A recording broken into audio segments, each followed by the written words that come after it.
সিরাজগঞ্জের ৫ উপজেলার নিম্নাঞ্চল ও চরাঞ্চলের বন্যা পরিস্থিতি এখনো অপরিবর্তিত। পানিবন্দী অর্ধলক্ষাধিক মানুষ। এ নিয়ে বিস্তারিত জানাতে এই মুহূর্তে যুক্ত হচ্ছেন সহকর্মী রিফাত রহমান। চলে যাচ্ছি তার কাছে।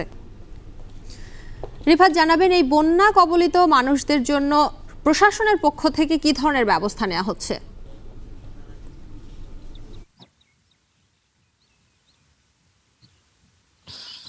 জি শম্পা, আপনি যেটি বলছিলেন যে সিরাজগঞ্জে কিন্তু গত ২৪ ঘন্টায় ১ সেন্টিমিটার পানি কমেছে। এখনও কিন্তু বিপদসীমার ৬০ সেন্টিমিটার উপর দিয়ে যমুনার পানি বইছে, যে কারণে জেলার যে সার্বিক বন্যা পরিস্থিতি সেটি কিন্তু এখনও অপরিবর্তিত অবস্থায় রয়েছে। বিশেষ করে সিরাজগঞ্জের যে ৫টি উপজেলা রয়েছে নদী তীরবর্তী, এই ৫টি উপজেলার যেগুলো চরাঞ্চল এবং নিম্নাঞ্চল রয়েছে, এই চরাঞ্চল নিম্নাঞ্চলের প্রায় ৩৪টি ইউনিয়ন কিন্তু বন্যা কবলিত রয়েছে, যে কারণে এই ৩৪টি ইউনিয়নের কিন্তু মানুষ এখনো বন্যার পানিতে তারা পানিবন্দী অবস্থায় কিন্তু তারা দিন পার করছে। আমি জেলা দুর্যোগ ব্যবস্থাপনা ও ত্রাণ মন্ত্রণালয়ের যে তথ্য রয়েছে সে তথ্য অনুযায়ী সিরাজগঞ্জে এখন পর্যন্ত ৩৪টি ইউনিয়নের প্রায় ৯০,০০০ মানুষ কিন্তু এবারের বন্যায় ক্ষতিগ্রস্ত রয়েছে। এই ক্ষতিগ্রস্ত যে মানুষগুলো রয়েছে সে মানুষগুলো কিন্তু অর্থাহারে অনাহারে কিন্তু তাদের দিন কাটছে। বিশেষ করে আমি যে জায়গাটিতে রয়েছি এটি যমুনার একটি দুর্গম চরাঞ্চলের একটি ইউনিয়ন, কাওয়াখোলা ইউনিয়ন। এই ইউনিয়নের কিন্তু প্রায়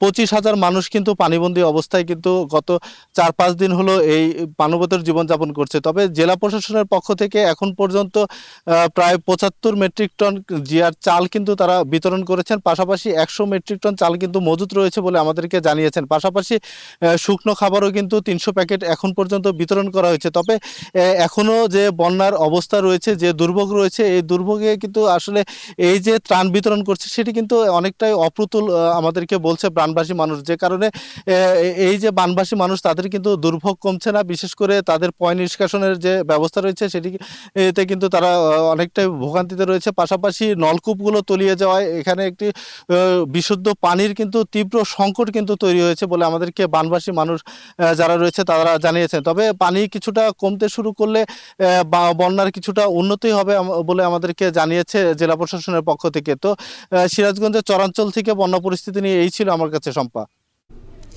সিরাজগঞ্জে বন্যার কারণে এখনো পানিবন্দী অর্ধলক্ষাধিক মানুষ। সেই খবরাখবর জানাচ্ছিলেন